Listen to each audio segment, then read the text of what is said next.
Hey, this is Taylor Strickland. I'm one of the pastors at Second Baptist Church West Campus, and this is our podcast.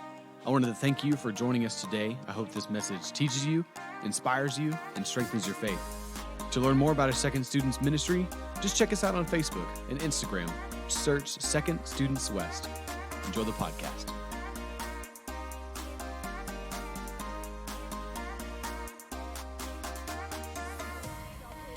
But here in Bible study, we do series, and every month is a new series. So obviously it's May 2nd, so we are starting a new series. So before we get into the message today, the scripture, I want to talk to you about what our series is going to be about, because I feel like it's a really important one and one that is very necessary for us as believers and just as people. So the series title for this month is called Check Yourself. And so what that means is that throughout this month, we are going to look at the importance, we're going to look at why we need to examine our hearts. And so we know that we live in a fallen and we live in a broken world, and so there are always going to be things we need to work on. There's always going to be things that we need to get better at. That is just the reality of the world we live in, and it's crucial to our faith, it's crucial to us as believers for us to examine our hearts, to see what is happening within us so that we can make it better and so that we can become new. So I want to read one verse to you. You've probably heard it before. It's Proverbs 4:23. It says, "Above all else, guard your heart, for everything you do flows from it." And I know you've heard that before, but the reality is that the source of your actions, the source of your thoughts, and the source of everything that you do really comes from your heart.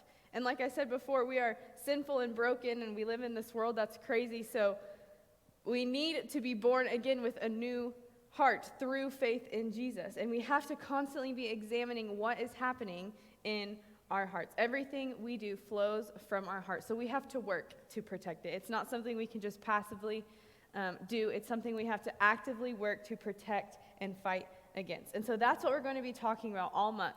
Each week we have a different topic we're going to be tackling and talking about how we can examine our hearts. So today the topic that we're going to be tackling is idolatry. And I know you've all heard that before. So I looked up the definition of idolatry, and the definition that I found is extreme admiration, love, or reverence for something or someone. That's idolatry. So as believers, if you've grown up in church, you know that we are called to admire, to love, and to honor God above everything else. But because we are broken, because there's an enemy working to get us to pull us away from God, there are always going to be things that are tempted to overtake that God's place in our lives. God is supposed to be number one. He's supposed to be supreme in our lives, but sometimes the enemy likes to put things in our way that will tend to overtake God, or will tend to start thinking about these things more than we think about God, and pull us away from loving and adoring and admiring God above all else. So that's our topic for today, and we're going to look at a story from Exodus. We're going to look at the Israelites and they struggled with this too. This isn't a new thing. The Israelites struggled with this back in Exodus, and we struggle with it here today. I know that I've struggled with it throughout my life. Different things have come in, and if you're honest with yourself, I bet you have too. And so before we read in Exodus 32, if y'all want to turn there, before we read, I just want to give you a little bit of context about what's going on. So the Israelites, they had just been delivered. They had just been rescued out of Egypt. Pharaoh was awful to the Israelites. He did not want them. He hated them. And so God, long story short, rescued them from Egypt and brought them out. And so the Israelites are together, and they're kind of thinking, like, what do we do now? And then we're going to read what happened. So I'm going to start in verse 1. It says, "When the people saw that Moses was so long in coming down from the mountain, they gathered around Aaron and said, 'Come, make us gods who will go before us. As for this fellow Moses who brought us up out of Egypt, we don't know what has happened to him.' Aaron answered them, 'Take off the gold earrings that your wives, your sons, and your daughters are wearing, and bring them to me.' So all the people took off their earrings and brought them to Aaron. He took what they handed him and made it into an idol cast into the shape of a calf, fashioning it with a tool. Then they said, "These are your gods, Israel, who brought you out of Egypt." When Aaron saw this, he built an altar in front of the calf and announced, "Tomorrow there will be a festival to the Lord." So the next day the people rose early and sacrificed burnt offerings and presented fellowship offerings. Afterward they sat down to eat and drink and go up to indulge in revelry. Then the Lord said to Moses, "Go down, because your people whom you brought out of Egypt have become corrupt. They have been quick to turn away from what I commanded them and have made themselves an idol cast into the shape of a calf. They have bowed down to it and sacrificed to it and have said, 'These are your gods, Israel, who brought you out of Egypt.' I have seen these people," the Lord said to Moses, "and they are a stiff-necked people. Now leave me alone so that my anger may burn against them and that I may destroy them. Then I will make you into a great nation." So there's a lot happening here, and one thing that I don't want you to do is immediately tune out, because I know this is something that happened a long time ago, and this is not something anything that would happen today. But the reality is that we are just like these people. So there's a few things I want to point out.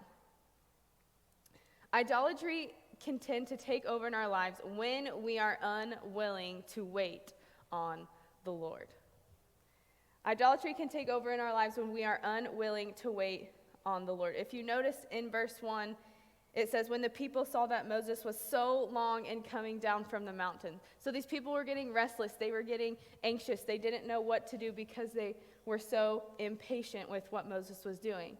And what Moses was actually doing when he was away from the Israelites is that he was getting instruction on how to build the tabernacle. And if you know anything about the Old Testament, the tabernacle is where God's presence dwelled and he was with the people. And so the Israelites got impatient and they couldn't wait any longer. So they said, "Hey, we need something to follow. We need something to worship." So they settled for a golden calf, which sounds so crazy, but in reality, we are just like them, and we do that all the time. They became impatient and they settled for something that was less than what God wanted for them. They thought they had a better idea. They thought they had a better plan that was a quick fix or something that they could do easily. And they were unwilling to wait on the Lord. And that's what happens to us when we idolize certain things. We lose faith that what God has for us is best for us, and we just run to what we think is the next best thing. But something that he sees that we don't is that he sees the whole picture, and we do not. He knows what's going to happen in a year. He knows what's going to happen in a week. He sees the whole picture, and we do not. So think to yourself, when you pray, when you ask for something, are you willing to wait on the Lord, or do you just want a quick fix or an answer right away? Because idolatry can easily creep in when you are unwilling to wait on the Lord, just like these Israelite people.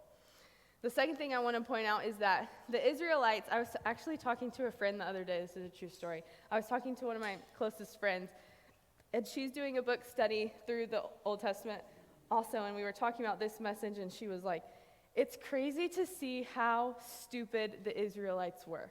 She said that to me, and I said, "I know, they're crazy. They mess up time after time again. God rescues them, God protects them time and time again, but they constantly mess up. They constantly turn away from God. They constantly do the wrong thing." She said, "It's crazy how stupid the Israelites were." And I said, "I know, but we are exactly like them. We are exactly like the Israelites, right? We don't know what's going on. All the time we mess up. We turn away from God. We think we have all the answers. But we are just like the Israelites. Despite all God had done for them, despite everything that he protected them from, the Israelites still created and worshiped an idol. Which seems crazy to us today because we can read the whole story. We can see how things turn out, and we can see the whole picture of this story. But that's how God is for us. He sees the whole story, and we do not. And so it's easy for us to read this and criticize the Israelites, right? It's easy for us to read this and say, "They're so dumb. Why would they do that?" and have a bunch of criticism for them. But we have to remember that we are just like them. We can see the whole story in here, but God can see our whole story. God is offering us more than we could ever deserve, more than we could ever want. And we constantly turn to idols. We constantly turn to the things that will never satisfy us like God will satisfy us. We are just like the Israelites. And so whenever you begin to realize that, you can read stories like this and you can Pray and ask God that God would give you wisdom to seek him so that you wouldn't be like the Israelites. I want to read a little bit more of the story because at the end of the story we see that the idolatry that the Israelites were struggling with, it wasn't something God was just okay with. It was something that actually made God very angry, and he was not pleased with it. So I want to read starting in verse 10. It says, "Now leave me alone so that my anger may burn against them and that I may destroy them. Then I will make you into a great nation." But Moses sought the favor of the Lord and said, "Favor of the Lord his God. Lord," he said, "why should your anger burn against your people whom you brought out of Egypt with great power and a mighty hand? Why should the Egyptians say it was with evil intent that he brought them out, to kill them in the mountains and to wipe them off the face of the earth? Turn from your fierce anger, relent, and do not bring disaster on these people. Remember your servants Abraham, Isaac, and Israel, to whom you swore by your own self, I will make your descendants as numerous as the stars in the sky, and I will give your descendants all the land I promised them, and it will be their inheritance forever." Then the Lord relented and did not bring on his people the disaster he had threatened. So God was so angry. He said, "I'm going to destroy these people." He was so fed up. He had saved them time after time again, and God was angry.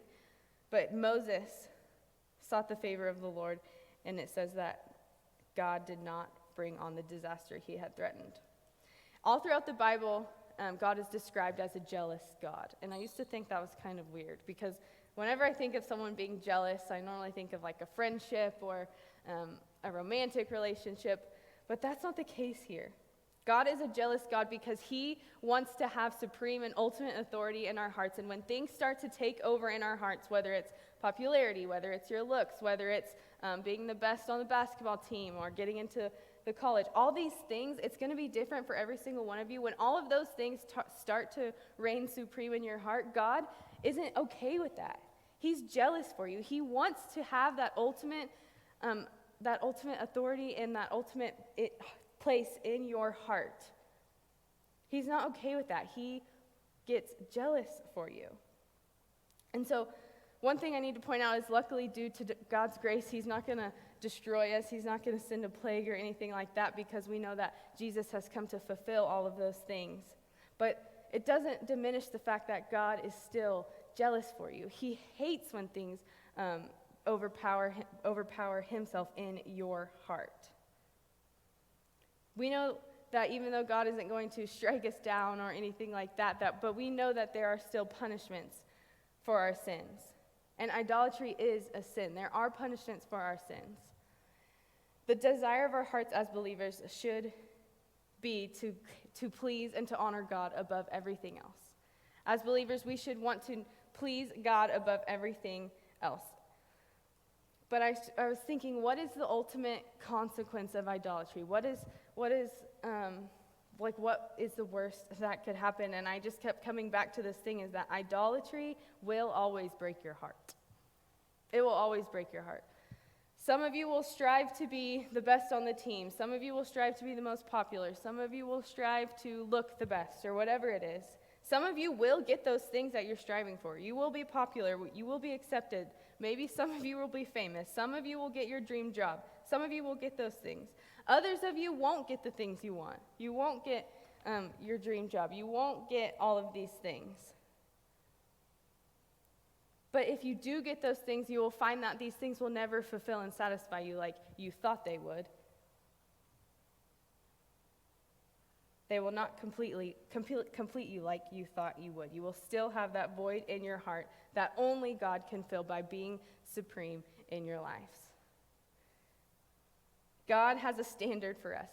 I like to call them barriers. God puts up a lot of barriers for us, and they're not to be mean or to make us have no fun, but they're there for our protection.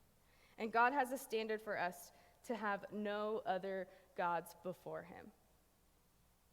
And so for you in this room today as a high school student, idols can look a lot different for you than it can for me, than it can from the person sitting next to you. They can be really obvious things sometimes, or they can be really subtle things sometimes.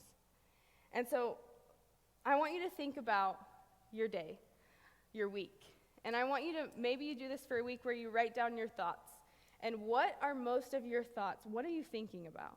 That's a really good way to kind of analyze and examine your heart to see, hey, what am I thinking about? What am I striving for? What idol is in my life? Whatever you think about, whatever you talk about, that's most likely an idol or something that's on its way to potentially be an idol in your life. And so if you have something, which if you do have something, that you're a human, okay, that's completely normal. So recognize what it is. Tell somebody, maybe it's a friend, maybe it's your small group leader. Ask God to remove that idol in your life, or ask God to make your thoughts less about those things and more about Him.